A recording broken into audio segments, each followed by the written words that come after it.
Esto es un problema serio, porque como nos demuestra la teoría, la investigación sobre violencia de género, para que haya violencia contra las mujeres se necesita que haya una combinación de factores, básicamente vulnerabilidad por parte de las mujeres y también inequidad por parte de las organizaciones de la sociedad.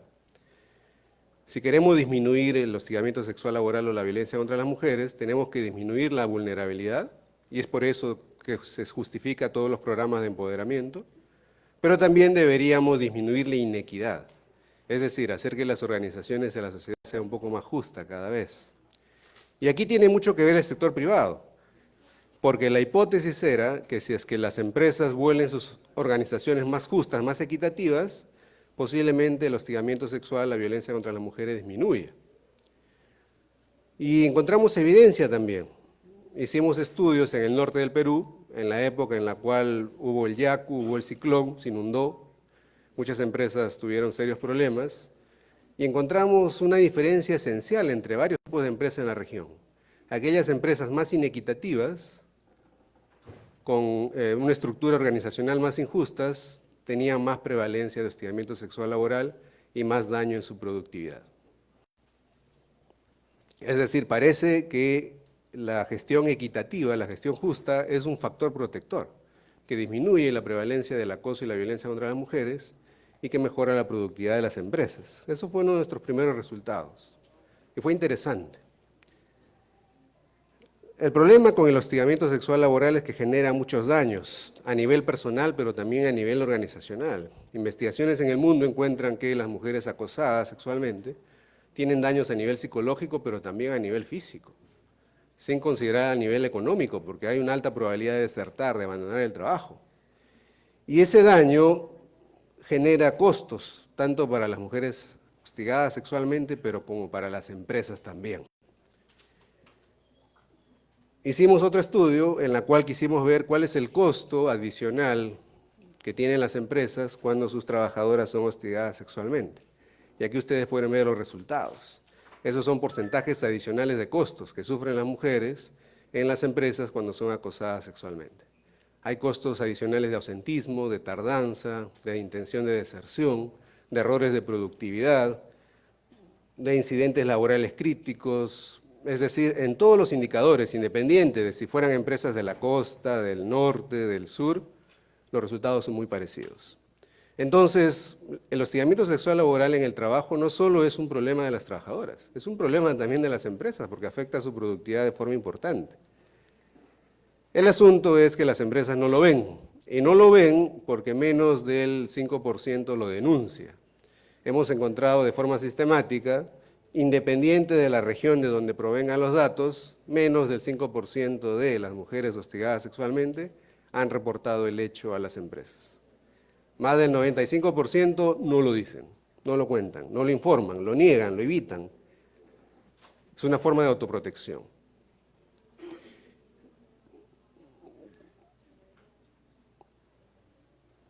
Pero, ¿se podrá reducir el hostigamiento sexual laboral en las empresas? Por supuesto.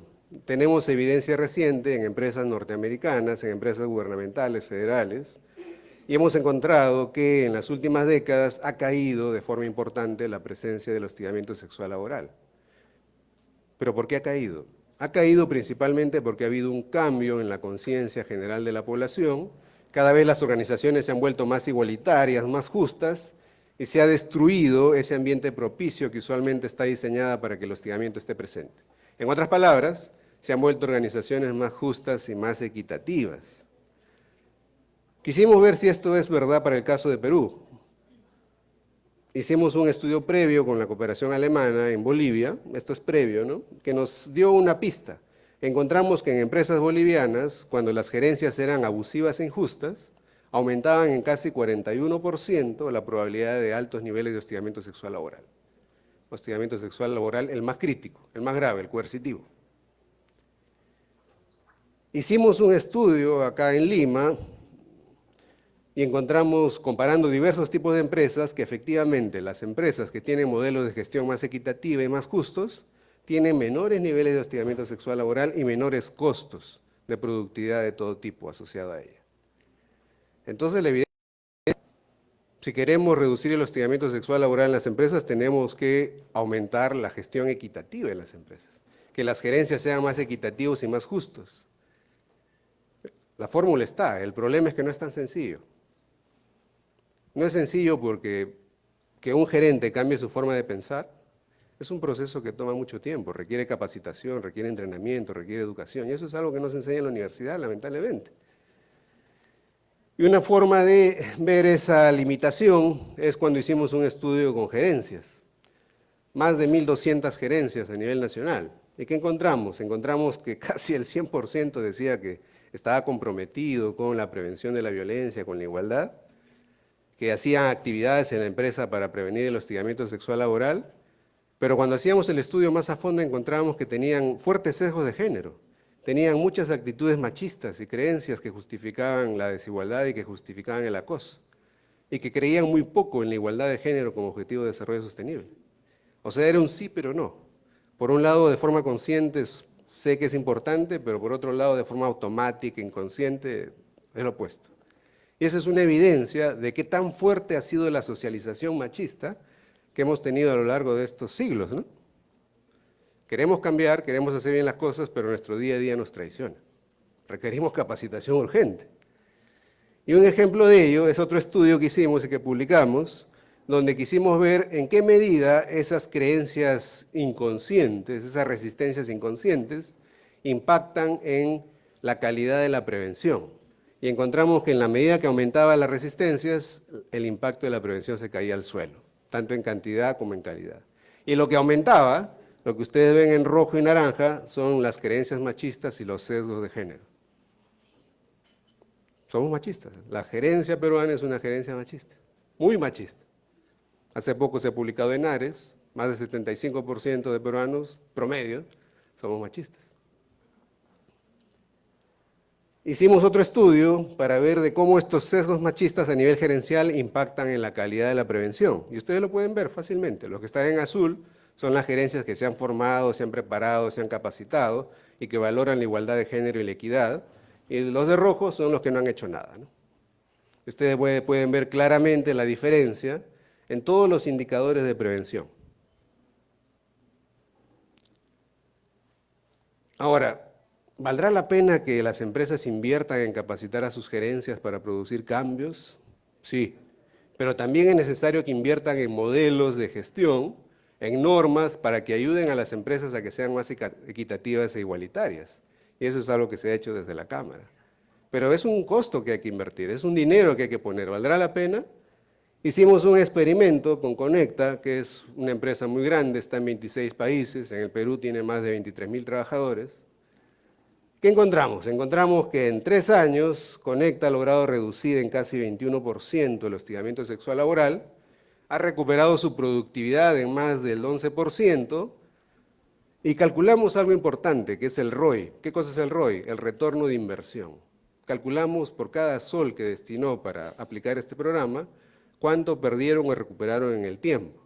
Y el ROI fue positivo, 24%. Es decir, por cada sol que invirtieron en su programa, han recuperado un sol 24. En otras palabras, no les costó nada. El mensaje simple, producto de todas estas investigaciones, el hostigamiento sexual laboral y la violencia contra las mujeres en el sector empresarial está presente. No podemos hacernos los ciegos. Que no lo veamos es porque no esté, sino porque no denuncian. La segunda conclusión, la prevención del hostigamiento sexual laboral es posible. Hay evidencia de que funciona. Y que la ruta va por crear un ambiente justo y equitativo, un ambiente de respeto, de igualdad. Y la siguiente conclusión es que eso es rentable, es un ganar-ganar. No es un gasto como se está viendo ahora, es una inversión que vale la pena lograr. Tenemos toda la evidencia y tenemos toda la data que demuestra que la empresa inteligente del futuro es aquella empresa que va a invertir en un ganar-ganar. Gana su gente, gana ella. Muchas gracias.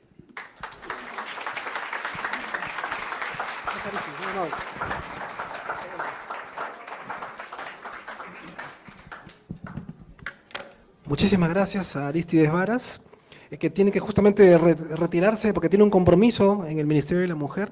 Y conversaba con Yusit Vega, que es el jefe del Centro de Desarrollo Empresarial de la Cámara, y coincidimos, ¿no?, que no nos equivocamos cuando la Cámara de Comercio decidió apostar también por convocar a la academia para que haga un trabajo importante, y fue el Observatorio de la Universidad San Martín de Porres la que calificó, dentro de muchas, para llevar a cabo este trabajo durante 3 años, y que ha permitido hoy más que nunca recoger información valiosa de las distintas regiones. Y esa información es dinero, porque esa información, cuando uno va a pedir algún financiamiento o cuando va a reunirse con distintas autoridades o banca privada, esa data vale dinero, porque pone en vitrina y pone en vigencia la real situación de lo que necesitamos afianzar en Perú, en las regiones. Entonces hay un trabajo importante que vamos a compartir también luego con toda la audiencia. Bien, y justamente para complementar este trabajo importante que se ha hecho desde la Cámara de Comercio de Lima, del Observatorio de la Universidad San Martín, obviamente con el respaldo y apoyo de AECIT, vamos a llevar a cabo un panel que va a afianzar este trabajo y va a poner en blanco y negro cada detalle de lo que se ha venido trabajando. Es por ello que en esta oportunidad es un placer invitar primero al señor Josué Boero, quien es el coordinador de proyectos institucionales. Un fuerte aplauso para él, por favor, adelante.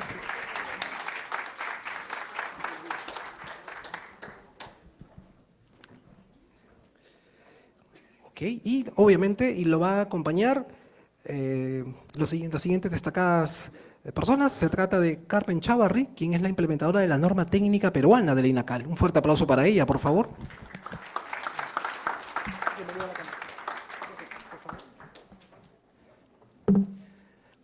Asimismo, invitamos al representante, al auditor de la norma técnica en mención, a Eduardo Tamariz. Un fuerte aplauso para él, por favor, adelante, Eduardo. Bienvenido, Eduardo. Bien, dejo con ustedes a Josué Boero para llevar adelante este panel y sobre todo les comente este trabajo importante que se ha venido haciendo. Estimado José, adelante. ¿Tienes el otro micrófono? Genial, gracias. Muy buenas tardes, ¿cómo están? Hoy vamos a hablar, en este pequeño panel, justamente de lo que ya hemos visto hace un momento con el doctor Vara, del tema de cómo a través de la prevención se pueden mejorar los índices a nivel empresarial. Nosotros como Cámara hemos implementado ya, el proyecto va a llegar a 17 empresas implementadas, esta norma técnica peruana, la 722, que lo que busca es justamente el tema de igualdad en las empresas. Entonces, me acompaña Carmen Chávarri, que es parte del equipo implementador. Ella tiene experiencia ya implementando esta norma, asimismo ella también es auditora IRCA, ¿cierto? Y Eduardo Tamariz, que es parte del equipo auditor de la Cámara de Comercio, quien se ha encargado justamente de apoyarnos en las auditorías internas en esas empresas en las que se han realizado las implementaciones. Entonces, vamos a verlo justamente desde de esas dos aristas, desde la parte de cómo son los obstáculos o los que encuentran al momento de implementarse, cómo es el tema del enfoque que se le da y sobre todo a nivel ya de auditoría, cómo es que se contrasta, lo que las empresas buscan implementar con relación a lo que la norma solicita. Entonces, Carmen, por favor, en tu experiencia, cuéntanos cuáles son los principales obstáculos que has encontrado al momento de implementar esa norma técnica. Buenas tardes, gracias José por la pregunta. Bueno, en nuestro caso, era un grupo de empresas, solicitó ya a la Cámara el apoyo para la implementación de esta norma técnica peruana que, haciendo un paréntesis, es algo muy realzante en Perú porque se aprobó antes que una ISO internacional, entonces Perú es pionero en tener una norma técnica peruana sobre igualdad de género en un comité en el que participa activamente la Cámara de Comercio. Y en este proyecto, en el conocimiento de estas empresas, encontramos varios casos, varios escenarios, ¿no? Una de ellas, por ejemplo, no era el tema nuevo, igualdad de género, ya había dentro de la cultura de la organización el tema abordado, no solamente porque en Perú se haya realizado, sino porque tenía una casa matriz en otro país, que implica que algunos temas que a nivel internacional tienen un peso importante para la gestión de las empresas, se extiende hacia sus sucursales, que en este caso es Perú. En este caso de estas empresas que traen ya esos conceptos desarrollados y que parte de su ADN es el tema de género, el esfuerzo va por la parte documentaria, es decir, yo me preocupo por el tema de género en la empresa, me preocupo porque no haya discriminación, existen los canales en mi organización para que se puedan denunciar los casos de vulneración de esas políticas, pero a nivel documentario, como comentaba nuestro presentador, ¿cómo hago a nivel documentario para insertar esa cultura dentro de mis documentos que guían mi quehacer en la prestación de mis servicios? Y ahí es donde hay un primer desafío. Es decir, que tengo que tener alguna política sobre igualdad de género, efectivamente tenemos que sentar un compromiso que sea visible y va a haber un esfuerzo de difusión de esa política. Esa política, por ejemplo, es lo mismo que la política la difunda yo como un implementador o que la difunda mi gerencia general. ¿Cuál es el peso de que el líder sea el abanderado del tema de igualdad de género en la empresa? ¿Cómo yo voy a insertar estas cosas que me pide la norma, la 722, en mis procedimientos? Si yo tengo un procedimiento de contratación de personas, por ejemplo, y entiendo que la norma me pide algunos controles para que no haya un sesgo de género, ¿cómo yo inserto esto que me pide la norma en mis formas de trabajar, ¿no? En este caso, en los procesos de contratación? Y algo curioso es que lo vimos también en los procesos de formación de la Cámara y que lo comenta también Aristides, es que nosotros podemos tener el compromiso digamos, declarativo, pero también debemos ser conscientes, y en el proceso de implementación se nota, de que tenemos sesgos muy ocultos. Es decir, hay algunas cosas que todavía no somos conscientes, en donde tenemos algunos sesgos que pueden afectar el tema de igualdad de género.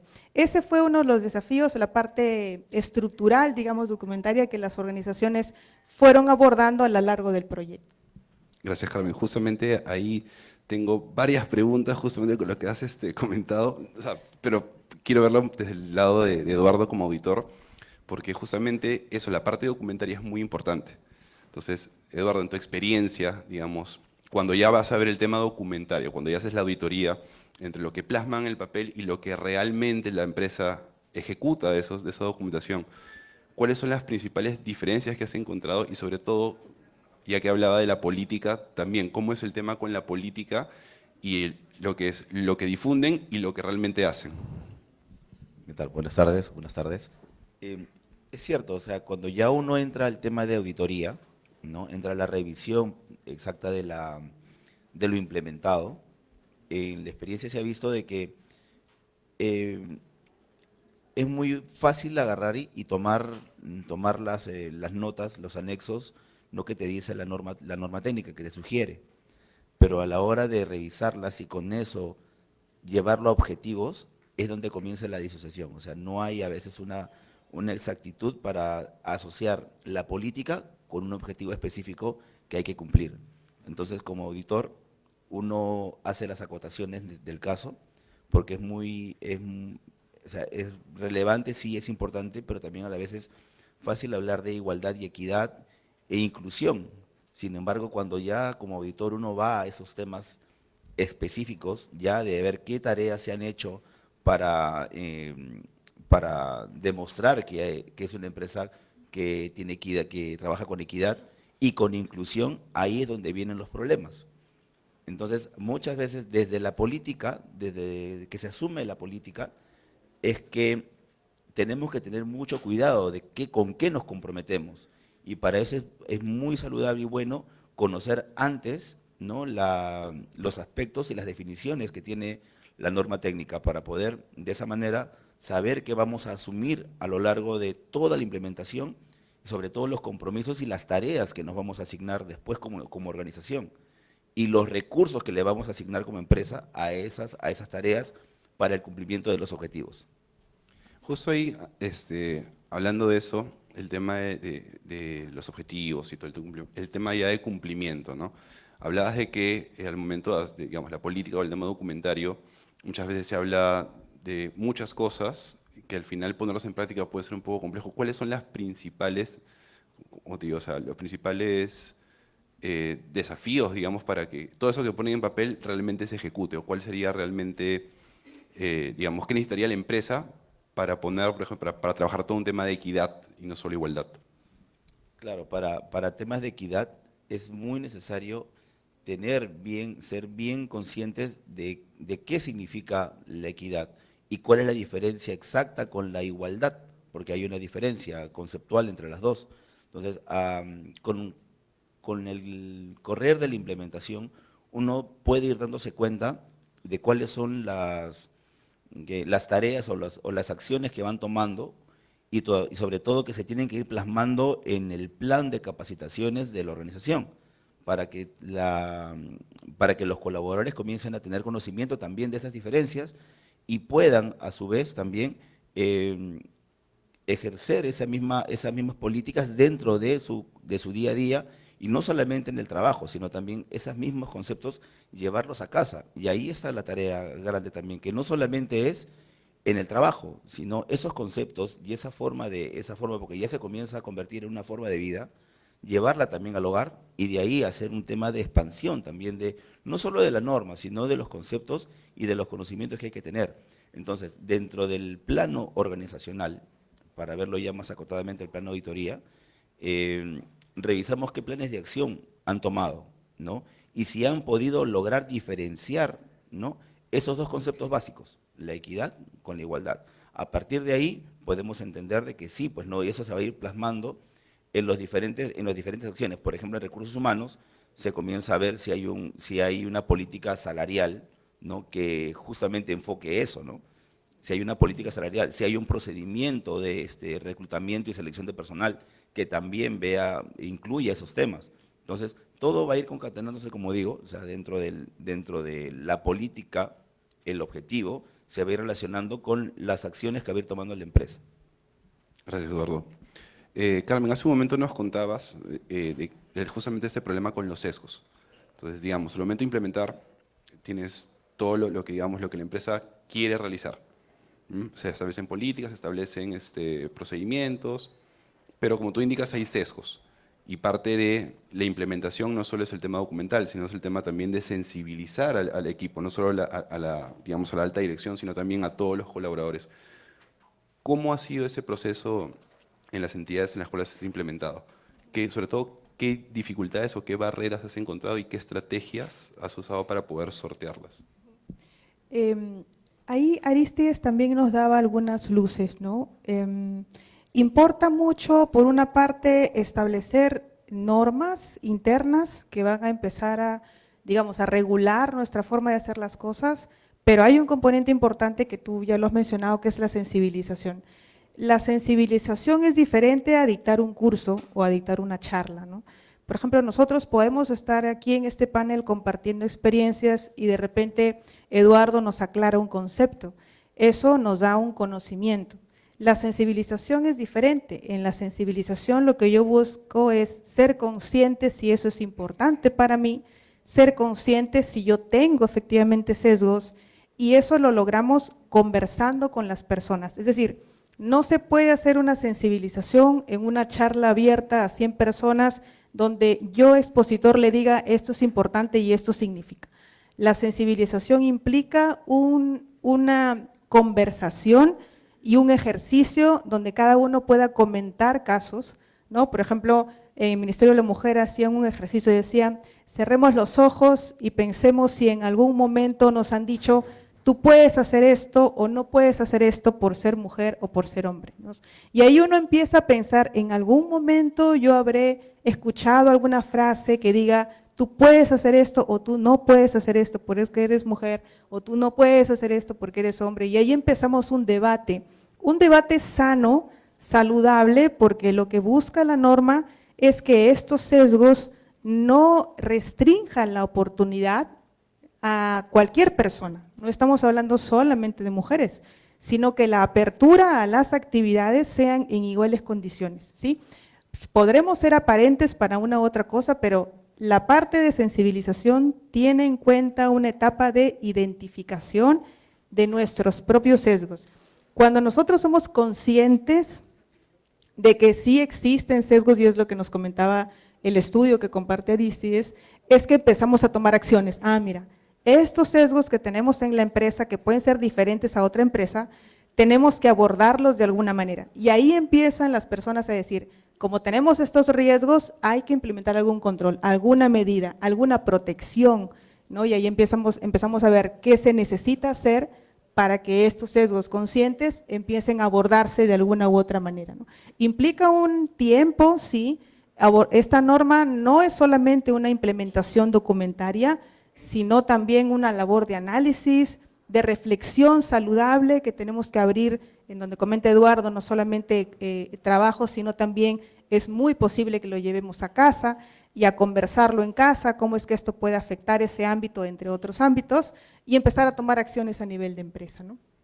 Gracias. Eduardo, justamente en ese tema, ¿qué tan difícil es para las empresas obtener resultados justamente con estas acciones que comenta Carmen? O sea, implementan política, implementan capacitaciones, hacen sensibilización, pero digamos, a nivel ya de presentar los indicadores, sobre todo para ver el tema de cumplimiento, ¿no?, de las acciones, ¿qué tantos resultados han dado estas acciones? En tu experiencia en las empresas que has auditado, ¿has encontrado que se ha logrado, ¿cómo se llama?, algún resultado, o es muy complejo, digamos, dentro de la primera etapa de implementación, lograr un resultado concreto en cuanto a romper los sesgos? Buena pregunta. A lo largo de la implementación, ¿no?, que es la parte de implementación, se van definiendo qué cosa voy a medir dentro de cada aspecto o obligación que te da la norma, ¿no? Se generan los indicadores para poder medirlos, pero cuando llega el momento de la auditoría, a veces a lo que más me he enfrentado es que no existen indicadores, que no existan acciones, múltiples responsabilidades asignadas, pero no indicadores. Entonces va la pregunta, ¿no? Has implementado, pero ¿qué quieres medir con esto? En realidad, ¿qué quieres obtener? O sea, con esta acción que has tomado, ¿qué resultado quieres obtener, ¿no? ¿O cuál es tu punto de partida, ¿no? Entonces es complicado a veces, por la norma misma, a veces generar indicadores. Hay que ser bastante creativo también para generarlos, ¿no? Pero hay que saber, dentro de toda la gama de posibilidades y de acciones que se pueden tomar, es saber rescatar qué cosa quiero hacer, ¿no? Por ejemplo, lo primero que se le puede indicar a una empresa es saber el grado de percepción de desigualdad que existe en su organización. Porque las gerencias, por lo general, piensan que cada organización es la mejor del mundo, ¿no? El gerente piensa de que su organización es la mejor del mundo y que todo está excelente, de que todo es una maravilla, ¿no? El tema está, ¿cómo lo sabes? ¿Has preguntado? ¿Has hecho una consulta? ¿Has hecho una encuesta anónima? No. Entonces, cuando la hagan, se van a dar cuenta de que sí existen y van a existir brechas y va a existir personas que sienten que hay un trato desigual dentro de la organización. Entonces, empiecen por ese punto y a partir de ahí comiencen a tomar acción.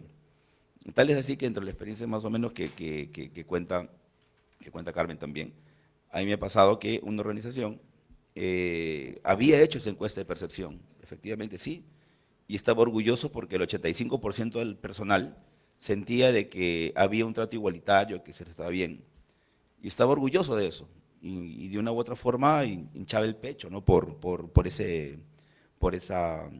cifra. Y la pregunta que le dije, ¿no?, y ese 15% que siente que hay desigualdad, ¿se ha hecho algo? ¿Lo han considerado? ¿Hay alguna acción que se ha tomado o se ha tratado de ver por qué motivo sienten que hay un tema de desigualdad? No, pero las cifras me indican de que estamos bien, o sea, un 85% debe estar por encima de la media peruana. Sí, puede ser que sí, pero esta norma es una norma humana que está enfocada en la persona. Entonces, el ejemplo va, ¿no?, como la ley contra el bullying, ¿no? O sea, en un salón de clase de 40 niños, ¿cuántas personas son bulleadas? ¿30? ¿35? No, solamente una o dos.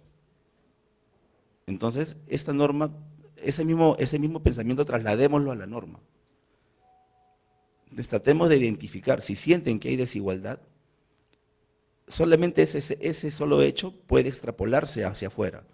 Cuando esa persona de repente decide retirarse de la empresa y de repente comentar en su entorno, o ahora que está de moda, pues, no, las redes sociales, las viralizaciones, sacar un tren o hacer un comentario en redes y se puede de repente viralizar. Una sola persona puede hacer que haya un impacto global dentro de la organización.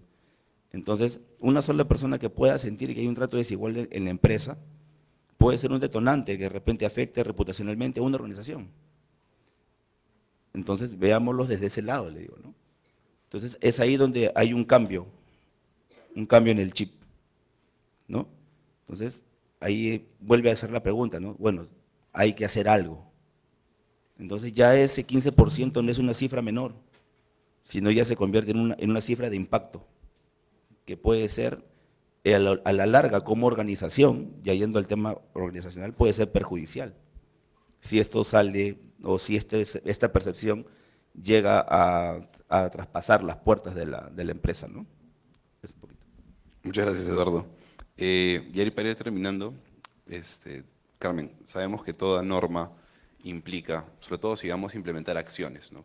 Toda norma técnica, implica un costo, implica un presupuesto. ¿Cómo y en base a qué se define, digamos, los presupuestos para el mantenimiento del sistema ya futuro? Bueno, hay algunos costos que sí irremediablemente vamos a asumir como organización, que son los costos de terceros asociados a la certificación. Es decir, si yo quiero implementar un sistema, puedo abordarlo con una consultoría, que es un costo, o puedo abordarlo yo siendo entusiasta y revisando la norma, porque de repente ya tengo formación en implementar algún otro estándar y de repente reviso el estándar y me es factible hacerlo. Pero luego están los costos de auditoría de certificación y por ende los de mantenimiento de certificación. Hablando ya de los esfuerzos para la implementación, ahí yo podría ser muy creativo porque esta norma, como todas las normas certificables, puede ser aplicable a cualquier tamaño de organización, de cualquier rubro. Si me dedico a cualquier tema, es aplicable.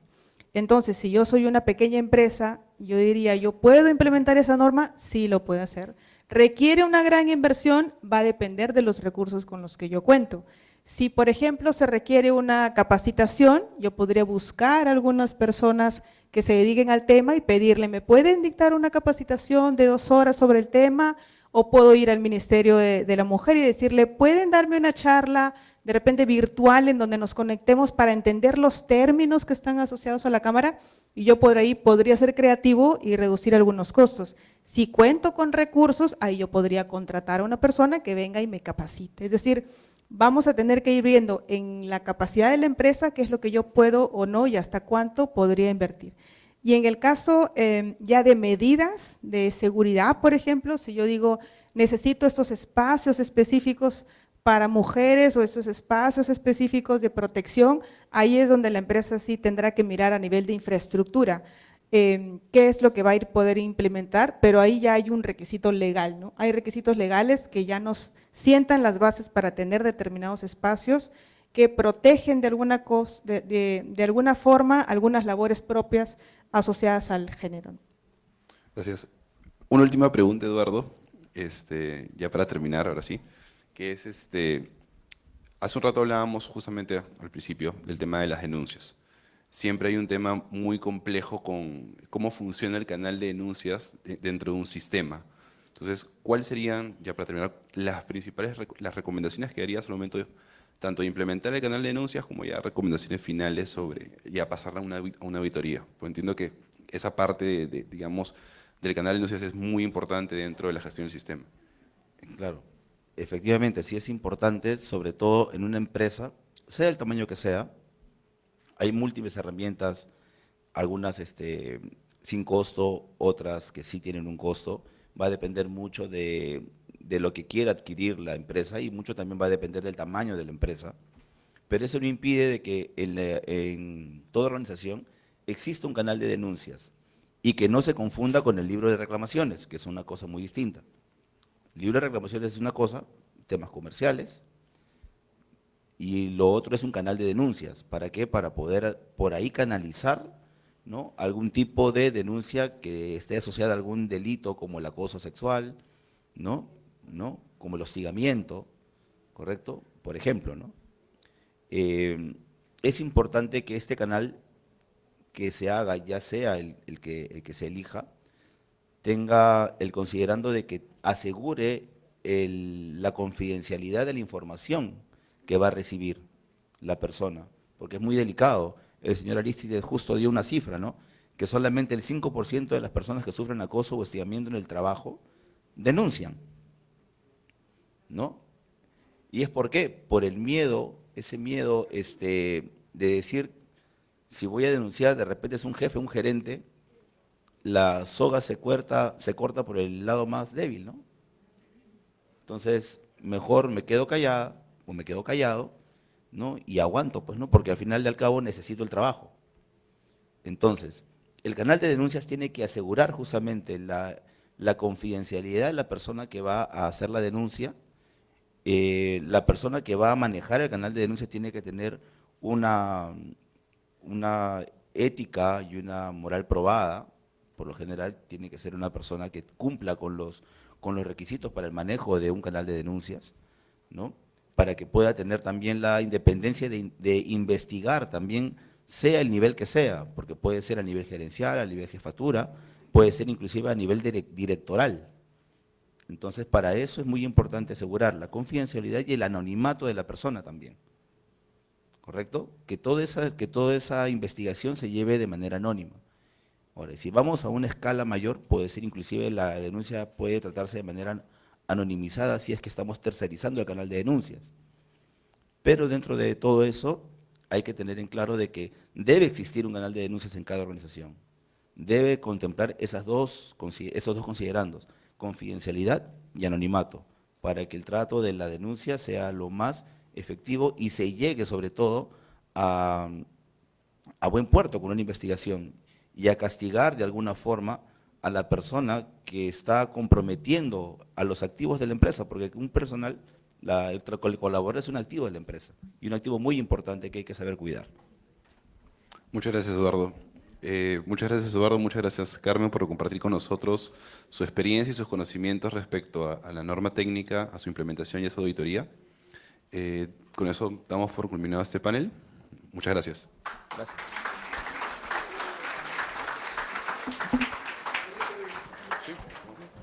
Hoy, muchísimas gracias. Quiero tomar una foto, por favor, una foto y que la audiencia conozca quiénes son justamente el equipo técnico privado de la Cámara de Comercio de Lima, ¿no? De este importante trabajo. Gracias a Josué Boero, coordinador de proyectos institucionales, a Carmen Chávarri, implementadora de la norma técnica peruana de INACAL, y a Eduardo Tamariz, el auditor de la norma técnica de mención. Un fuerte aplauso para ellos, por favor. Muchísimas gracias. Muy bien. Muy gentil. Bueno, está bien. Importante el componente también y el trabajo del sector privado, ¿no? Y justamente, tal como mencionaban acá la audiencia, de la importancia de la confidencialidad, del anonimato, estábamos conversando con el equipo de la Cámara de Comercio y lo que queremos con el respaldo de AECIT y la Unión Europea, queremos poner a disposición de toda la audiencia presente y a los que nos siguen en las redes sociales a través de AECIT, que vamos a ofrecer un diagnóstico gratuito a todas las empresas o personas que deseen tener este componente, el ABC de la importancia de esta, no solamente la norma, sino de la prevención de la violencia y darle todo este apoyo y seguimiento. Para ello queremos poner a disposición los siguientes datos: el correo M de mamá, libaque, LIVAQUE, libaque@camaralima.org.p. Pero un teléfono WhatsApp, que es el siguiente, que es el 922-402-030. Sí, es el 922-402-030. Es el equipo de proyectos, el equipo de la dirección de la Jefatura de Desarrollo Empresarial, que pone a disposición para darles las asesorías, el acompañamiento de este importante trabajo. Ello como parte del compromiso de la Cámara de Comercio de Lima. 922-402-030. De Desarrollo Empresarial de la Cámara de Comercio de Lima. Correo electrónico, lo repito, es M de mamá, M Livaque, L I V A Q U E, Livaque,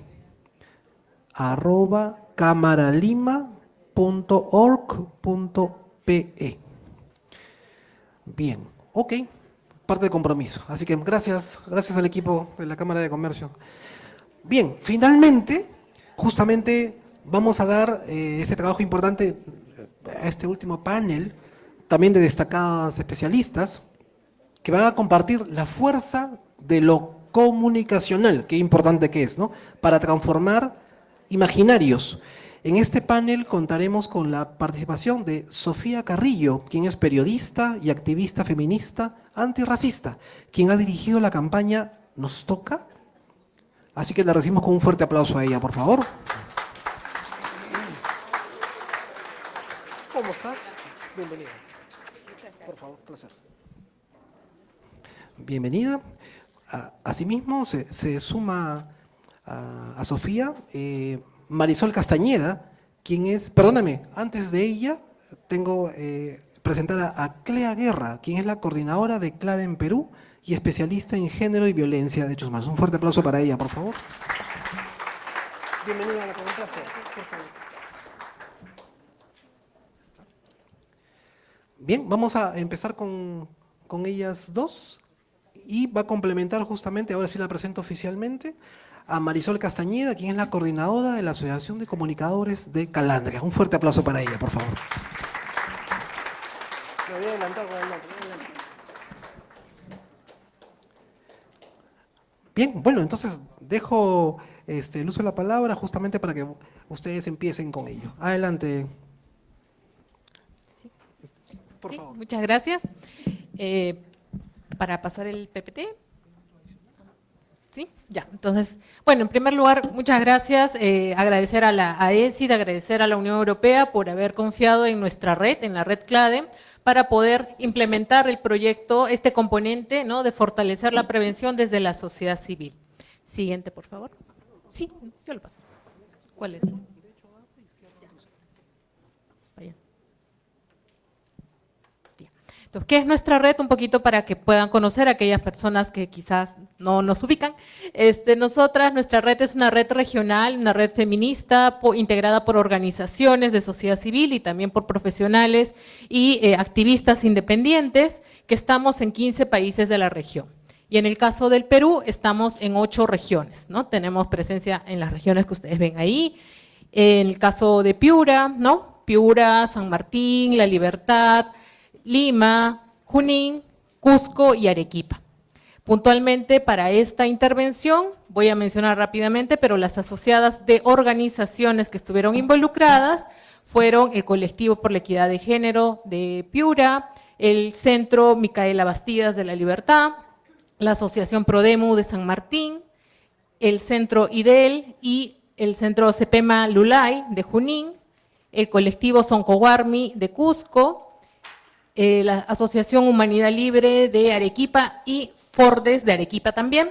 Y en el caso de Lima, pues está la Articulación de Lesbianas Feministas de Lima, la Lesbianas Independientes Feministas Socialistas, LIFS, DEMUS, Movimiento Manuela Ramos y Flora Tristán. Entonces, todas ellas que estamos en la red, pues hemos implementado este componente, articulado y llevado también sus acciones, que ahora les voy a relatar, en los territorios.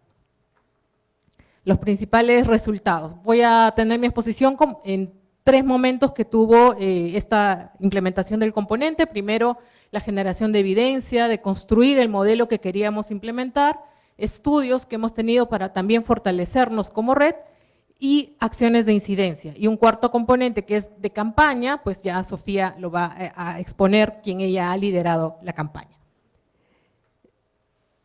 MICA. MICA es, ¿qué es MICA? MICA es nuestro modelo feminista de intervención, mujeres independientes con autonomía. ¿Y por qué surgió el construir? ¿Por qué a la red nos interesó consolidar este modelo? Porque percibíamos que muchas veces en la política pública quedaba fuera un tanto algunas concepciones que la experiencia de sociedad civil nos daba cuenta que son las vías por donde debe ir también las acciones de prevención.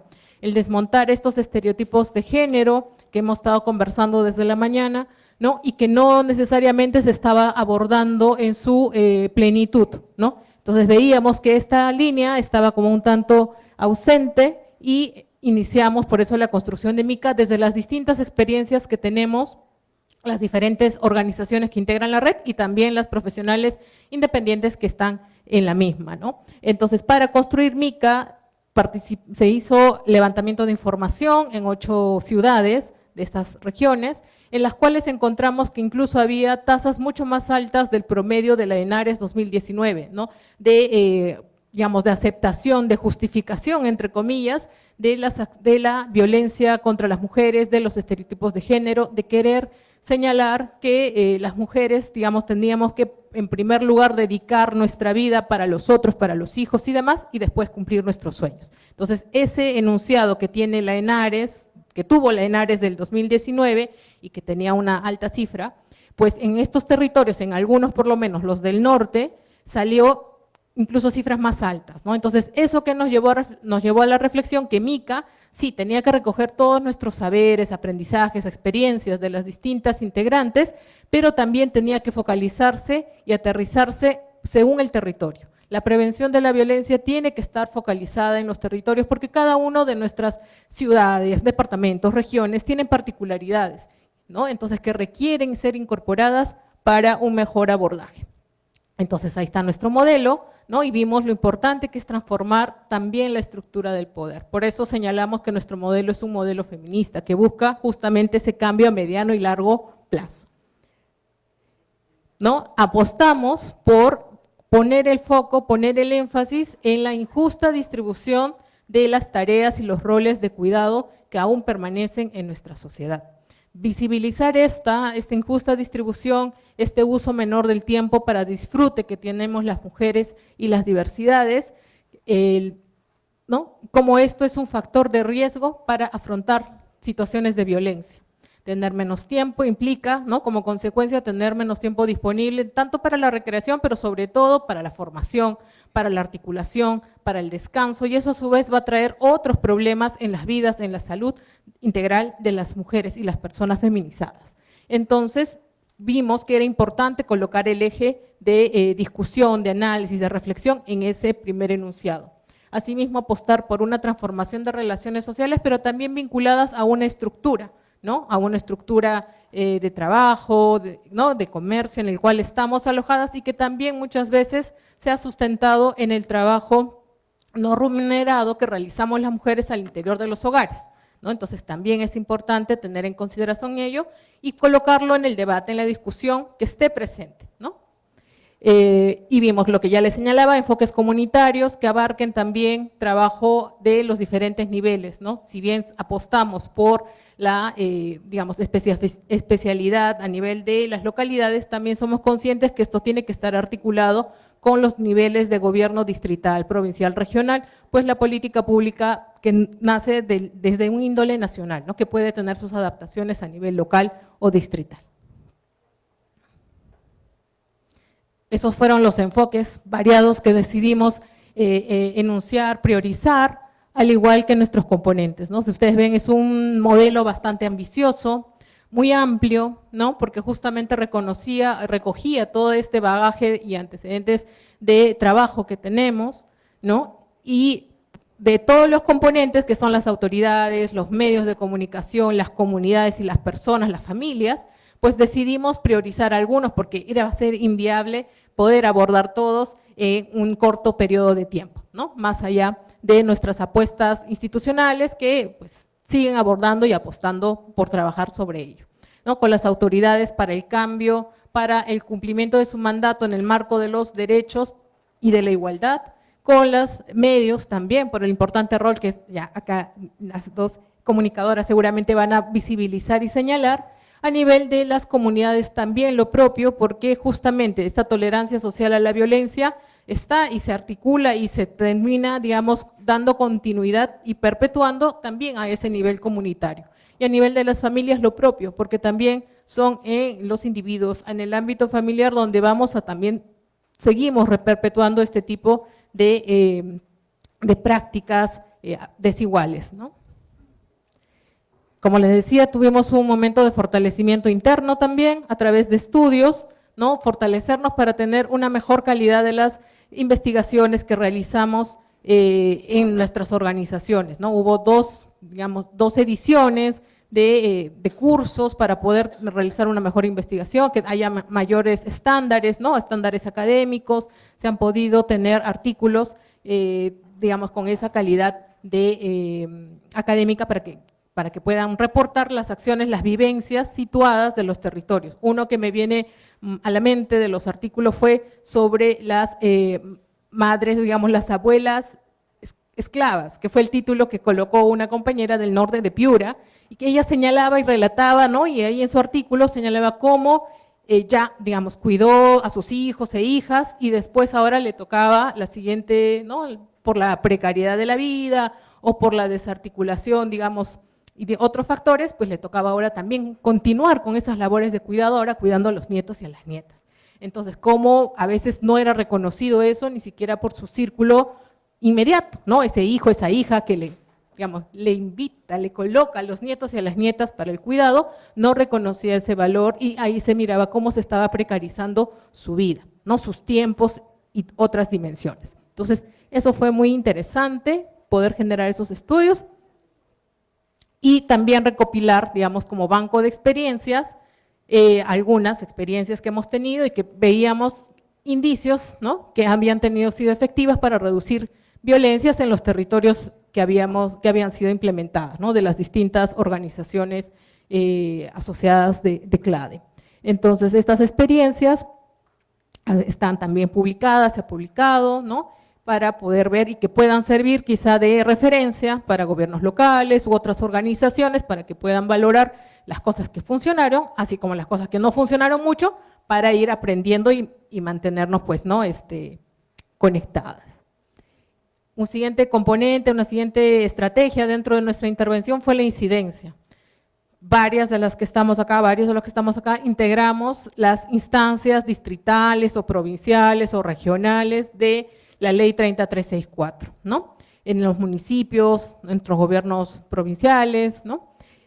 Y lo que vimos que ese era un espacio muy importante, ya porque es una estructura, es un sistema funcional dentro de la administración pública, en el que esta temática, el visibilizar la desigual distribución de los roles y tareas de cuidado, podría colocarse también como un elemento a considerar para las acciones de prevención que tiene por mandato este espacio coordinar, ¿no? Entonces, lo que hemos buscado es colocar justamente en esa agenda pública la desigual carga de cuidados en estos espacios.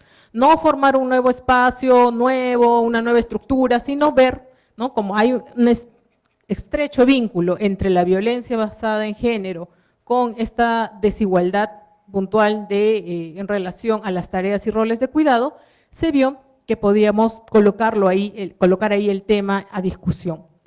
Y no solamente ello, aparte de la discusión, el diálogo con el funcionariado, con operadores que están dentro de estos espacios, con sociedad civil que también está dentro de estos espacios, lo que vimos y decidimos como acción era el impulsar normativa local.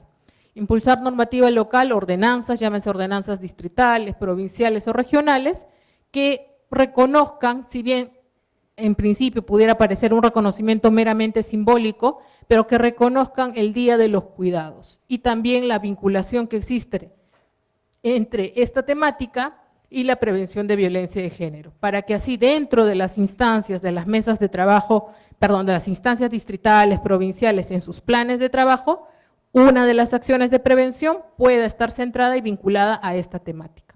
Entonces, hemos presentado 14 propuestas de ordenanzas con sus variaciones y sus especificidades según el territorio, y al menos se han aprobado ya ahora 3 a nivel regional y 4 a nivel de distritos o de provincias, ¿no? Entonces, esto es muy importante porque si bien al principio pudiera parecer que es una norma más, ¿no? Lo que muchas veces, muchos y muchas de nosotras podemos decir no es muy relevante, pero esto da pie para colocar el debate a nivel ya de un gobierno local, al nivel de las instancias de estos espacios multisectoriales, y lo propio puede ser el punto de partida para iniciar la construcción de sistemas locales de cuidado, pilotos de cuidado con el gobierno local, en tanto y en cuanto llegue ya una política nacional que está también en debate de un sistema de cuidados o una ley nacional, ¿no? Entonces, en esa línea es que apostamos por la discusión más local.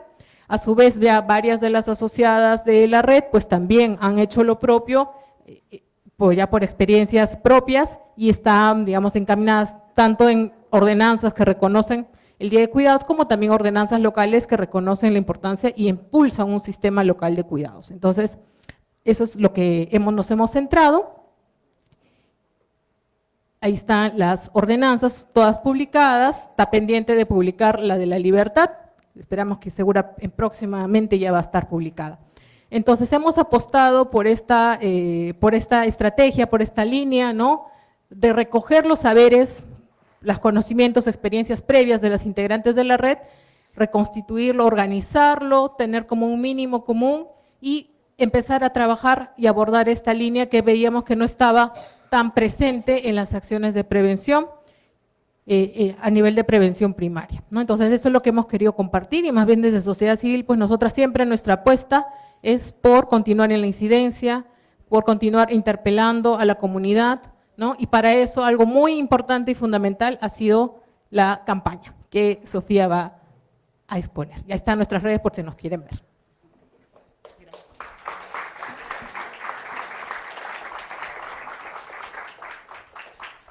Buenas tardes a todas, todos y todes. Para mí es un placer poder compartir con ustedes. Agradezco la invitación de AESIT y además de CLADEN Perú, que me dio la oportunidad junto a mi equipo a poder desarrollar esta campaña de comunicación que titulamos Nos Toca, y planteamos pregunta porque sabíamos que el reto de responder la misma iba a generar expectativa y también reflexiones, que fue lo que nos planteamos desde el inicio. Esta presentación, por eso le he colocado palabras que han sido claves a lo largo de toda la campaña: prevención, voz y territorio, los impactos de la campaña Nos Toca. Nos toca parte de la urgencia precisamente de prevenir violencias desde una mirada feminista, interseccional, de género, de derechos humanos, intercultural y también antirracista. Por eso plantea la diversidad de mujeres en todo el sentido, la diversidad a partir del género, de las condiciones socioeconómicas, pero también de la identidad étnica racial. Y plantea la necesidad de vincular la vulneración del derecho al cuidado con la violencia de género, reconociendo las diversidades de las mujeres y las condiciones a las cuales se enfrenta a lo largo de su vida, en las distintas etapas de vida. Eso fue un punto bien importante y parte de la evidencia también que bien ha mencionado Clea, de los estudios que ya se había hecho desde las organizaciones que conforman CLADEN y también desde la propuesta de comunicación que se había hecho anteriormente y que finalmente fue el marco que nos permitió diseñar esta campaña. En ese sentido, se identifica que en la medida que haya barreras mayores en la autonomía económica, en la autonomía física, es que la violencia de género permanece de manera mucho más evidente. Y, por supuesto, las mujeres sufren más violencias y discriminaciones. Nos toca, agrupa quizás la propuesta en palabras que nos resultan claves. Incomoda porque cuestiona la normalización de la violencia, activa, llama a la acción, al cuidado colectivo, mutuo, a romper el silencio interpela porque también nos hace mirar qué es lo que hemos normalizado en torno a la violencia de género, pero también en torno al cuidado y al trabajo doméstico no remunerado, y descentraliza porque reconoce que en esta diversidad las experiencias de las mujeres también tienen matices distintos, tienen particularidades, y también fue importante reconocer que hablábamos del cuidado que trasciende el espacio doméstico, que habla del colectivo, que habla de la comunidad, y esa fue la propuesta de la campaña también. Entonces, la campaña Nos Toca forma parte del proyecto Somos Más Prevención, impulsado por CLADEN Perú y sus aliadas con el objetivo de prevenir la violencia de género. Se implementó en 7 territorios con alta diversidad cultural y por tanto también es un reto plantear los mensajes y también reconocer la importancia de que una campaña sea comunitaria, que no solamente veamos a las mujeres como beneficiarias, sino como sujeta de derechos con voz propia y con una mirada particular también de ver lo referido a violencia de género y a derecho al cuidado. Y el eje central de la estrategia comunicacional es participativa y territorial. La estrategia de comunicación plantea narrativas construidas desde las propias mujeres, muchas de las que están en estos momentos han participado en el proceso de construcción y de implementación de la campaña. Hicimos reuniones previas, incluso a tomar el nombre de la campaña a partir de lo que reflexionamos con las compañeras, ¿no? Producción de spots, hubo un trabajo audiovisual muy fuerte, sin perder la importancia de la territorialidad y del trabajo presencial. Eso fue algo clave para que la campaña tuviera una implementación adecuada. Además, las voceras comunitarias formadas y planteadas desde una vocería pública y un lenguaje inclusivo, un lenguaje que realmente refleje lo que proponíamos. El sustento técnico se da en la medida que hay una supervisión permanente y constante de parte de CLADEN Perú. Hemos tenido un acompañamiento y el trabajo ha sido conjunto y colectivo. Y ese sustento técnico nos aseguraba que no perdiéramos la ruta y sobre todo que desde una perspectiva feminista supiéramos y reconociéramos también que los otros enfoques eran necesarios y eran requeridos. Reitero, enfoque de género, interseccional, un enfoque territorial, de derechos humanos, intercultural y antirracista. Hay un acompañamiento metodológico a los equipos de los territorios, porque además lo que hicimos fue reconocer el trabajo que hacen las organizaciones ya en sus territorios y por tanto en cada uno de los territorios tuvimos presencia, viajamos, realizamos una serie de actividades que voy a pasar a compartirles, ¿no? Las mujeres diversas en nuestra gráfica también. Obviamente hay mucha más diversidad, pero digamos, planteábamos presencia de distintas mujeres. La acción desde los territorios, reitero, 7 regiones del país, talleres, ferias, vocerías, reuniones con periodistas, enlaces territoriales como agentes claves. En la acción en los territorios se efectuaron 7 foros públicos, 7 reuniones también con periodistas, en distintos espacios y planteamos sobre todo un diálogo con ellos y ellas.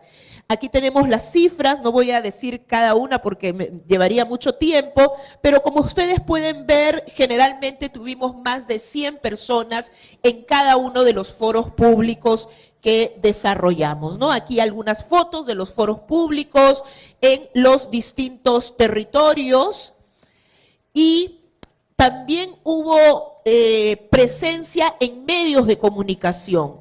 La gestión activa con los medios nacionales, regionales y comunitarios, estuvimos en presencia mediática, artículos en medios digitales, en medios tradicionales también, las vocerías estuvieron activas, no vocerías desde Lima solamente, sino vocerías desde los propios territorios.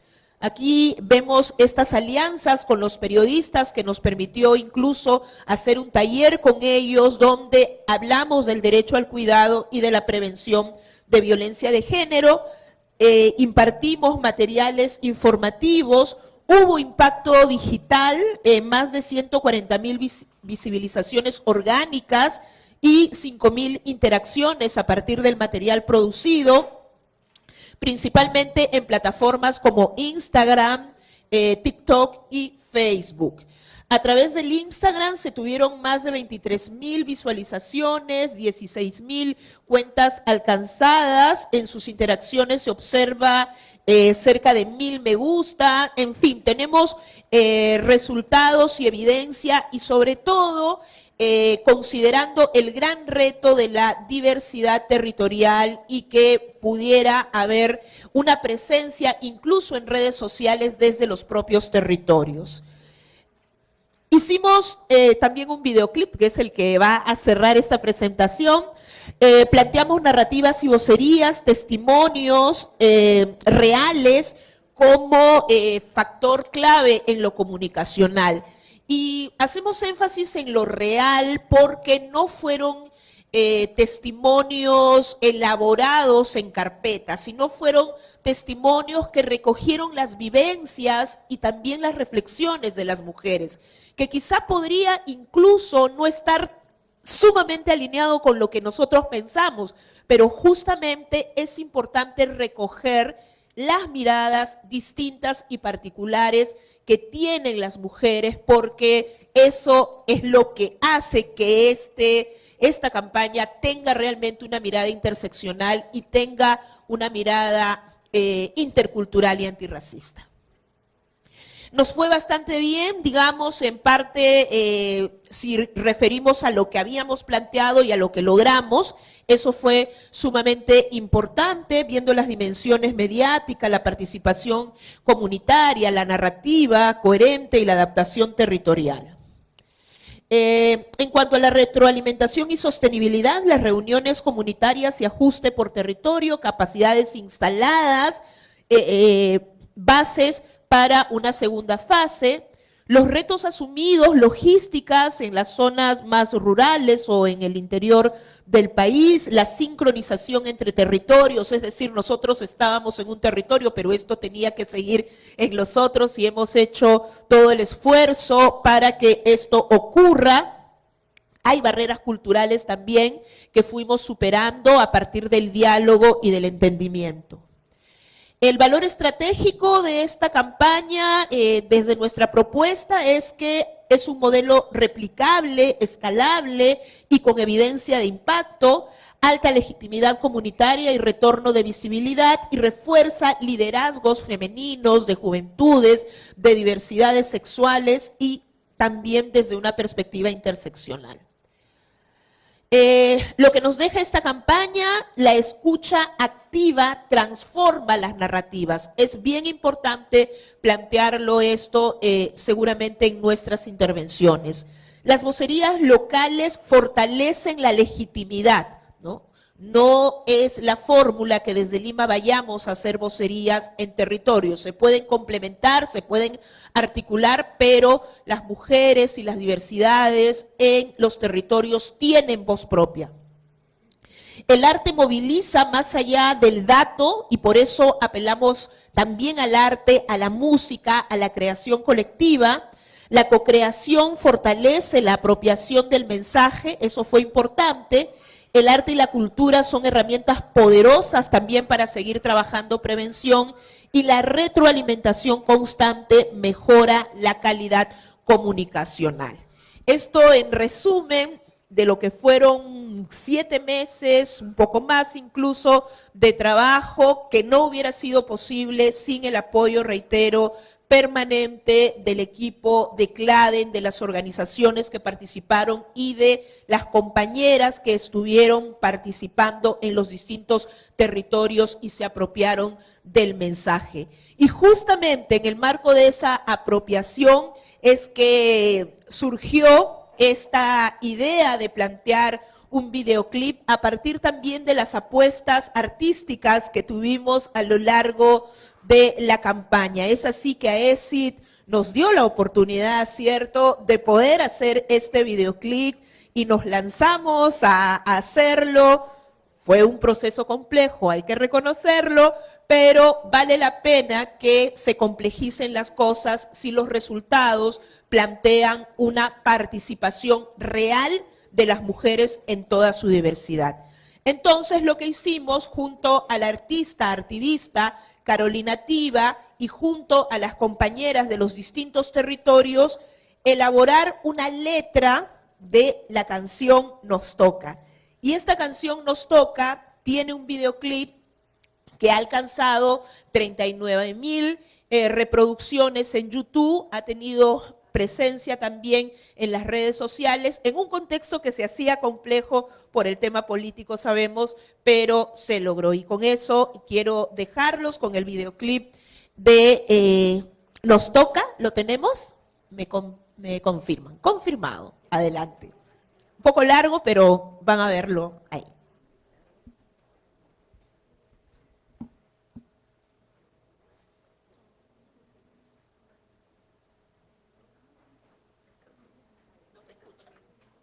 No.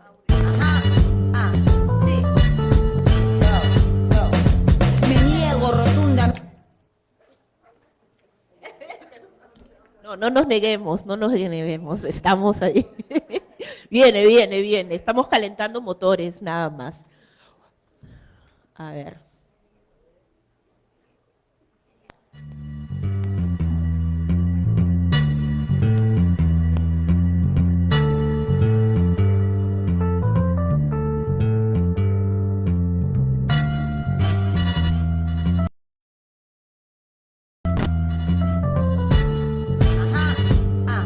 Sí.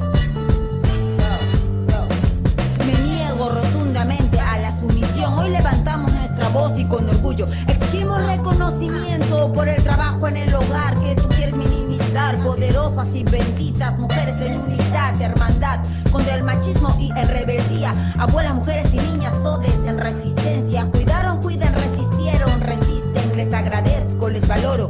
Claro está que ser mujer es sinónimo de felicidad y eso. Hoy con nosotras, con nosotros caminamos a cumplir nuestros sueños que el patriarcado no logrará acabar con nuestro renacer permanente de mente. Nuestro brillo prevalece, multicolores por siempre. Tierra fértil, merecedora de amor. Recuerda que desde nuestro corazón nace la revolución. Nace la revolución. Soy como soy la que soy. Soy como soy la que soy. Soy como soy la que soy. Soy como soy, brillo como el sol. Sigo tejiendo sueños desde el corazón. La dignidad no tiene miedo. Yo voy libre como el viento. Yo soy libre como el viento. Guerreras, cantoras, bailadoras, ingenieras, pintoras, agricultoras, sanadoras. Lo limitaste, pero llegó la hora y comprendí que el amor comparte cuidado. Detente un rato, toma mi mano, que la sanación es colectiva y tu lucha es mía. Soy hermosa, autónoma y te exijo en manada hoy, no mañana. Que el Estado escuche, garantice, reconozca y asuma, porque las cifras no mienten, es más que evidente, pero se les olvidó nuestro fuego interior ardiente, que estamos juntas, juntes y presentes, voceras de este problema que les es ajeno, reinas poderosas, diversas, voces de toda la universa. Llegamos a marchar y actuar, a cuidar en igualdad y vivir sin violencia. Compa, es contigo y es el momento de contraatacar. Basta ya, nunca más, porque nos toca ser y estar. Patriarcado, machismo, racismo, prepárate para claudicar. ¿Por qué? ¿Por qué? ¿Por qué? Nos toca ser felices en libertad. Nos toca brillar, cantar, bailar. Nos toca que reconozcan nuestro trabajo en el hogar, nuestra diversidad. Nos toca descansar sin culpa ya. Nos toca ternura, amor, sanación.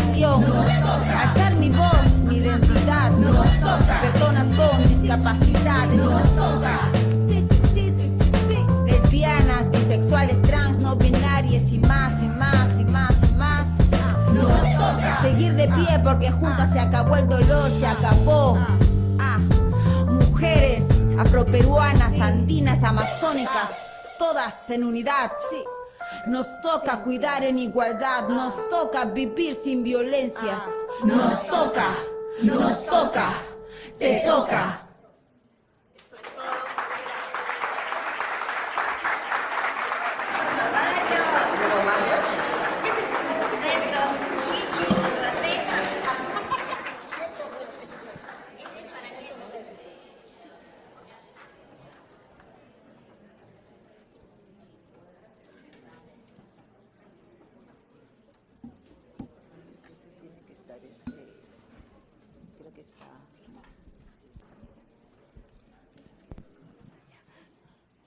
Bueno, ahora ya que nos hemos despertado un poquito más, nos hemos movido con Nos Toca, vamos a presentar la campaña de Calandria. No sé si…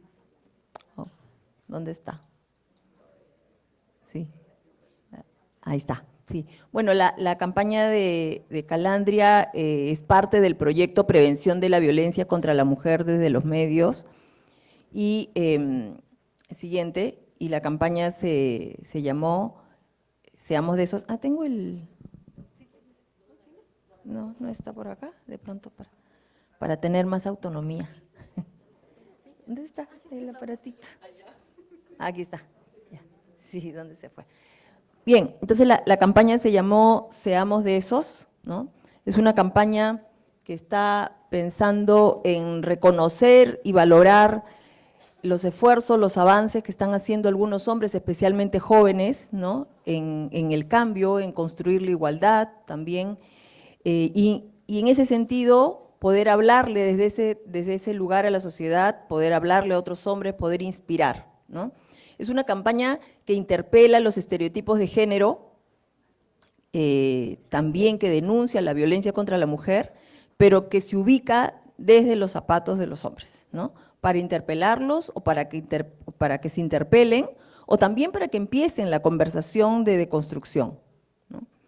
Y en ese sentido es bueno socializar cómo surge el Seamos de esos, porque las campañas no son siempre encapsulamientos teóricos, ¿no? Sino son producto también de nuestras relaciones, son producto de cómo los comunicadores vamos también viendo y viviendo la realidad, y en ese sentido es importante que el diálogo con nuestros colegas hombres y el diálogo también con los jóvenes que han formado parte de la campaña apostaban por la línea de si los hombres son parte del problema, también deben ser parte de la solución, ¿no? Y entonces eso es un punto importante en la justificación de la campaña. También en ese momento de creación del concepto creativo nos cruzamos con una experiencia piloto del MIN, que estaba trabajando una experiencia de Hablando entre Patas, cerca de 2.500 hombres con los que habían trabajado en un proyecto de mejoramiento de sus relaciones con sus parejas, con buenos resultados, y también, como toda campaña, como bien lo señala Sofía, trabajamos con evidencia, ¿no? Trabajamos un sondeo de opinión donde se identificaba que 70% de los hombres rechazaban algunas creencias machistas. Y en ese sentido, me parece importante, nosotros hicimos la pregunta de dónde se da la desigualdad entre hombres y mujeres. Obviamente todos sabemos que en el espacio del hogar es donde se da la mayor desigualdad. Si uno pregunta quién lava, plancha, cocina, cuida a los hijos, pues sale 80, 90% a la mujer, y la doble jornada que se tiene, ¿no? Pero efectivamente, cuando hicimos esa revisión, nos fijábamos en la columna de la mujer, pero también empezamos a ver la columna de los hombres, ¿no? Y en la columna de los hombres salen estos datos, ¿no? Salen que también quien prepara el alimento en un 46% los varones, 59%, 68%, 61%, no es el 80, 90%, pero es un avance, ¿no? Hace 10, 20, 30 años no hubiesen salido esos datos, hubiesen salido muchísimo menos. Hoy día sí hay, no es mayoritario, no es una tendencia, pero hay un avance de hombres que participan, colaboran o se hacen cargo, ¿no? En este espacio, en construir desde este espacio de igualdad. Y en ese sentido, entonces, la campaña se propone seguir cuestionando seguir cuestionando la desigualdad y estereotipos, pero a través de la conversación. Como esto que puede ser una práctica, empezamos a conversarlo también en el ámbito público, reconocer los avances positivos, no ver solamente los negativos, ¿no? Y encontrar entonces esos hombres referentes que pueden inspirar a otros con un mensaje de igualdad. Esos otros, ¿no? O seamos de esos, son aquellos entonces que pueden estar impulsando algunos cambios y que pueden hablarle a otros. Pero como una imagen vale más que 1000 palabras, le pido a la cabina que presente el spot de la campaña que resume el concepto creativo. ¿Sí?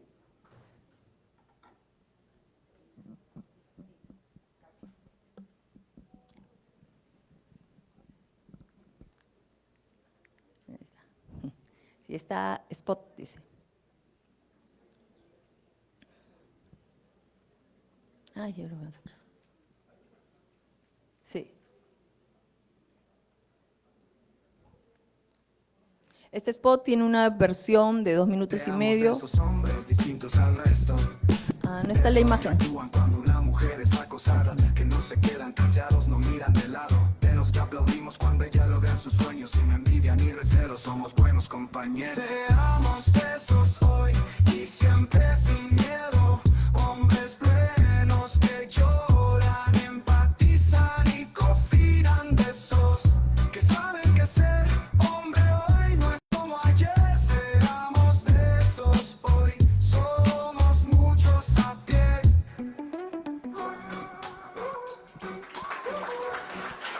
Gracias. Bueno, ese es el concepto creativo que inspira, ¿no? La posibilidad y la práctica de que hay hombres que están en esa línea de cambio y que tenemos que visibilizar y que también hay que escuchar su voz. Y en esa línea, no sé dónde, mi PPT. En esa línea, nosotros lo que hicimos fue plantear una campaña que no solamente en la línea que lo planteaba Sofía, ¿no? Que la campaña no sea de difusión, sino más bien de que se expresen, ¿no? los diversos actores. Entonces,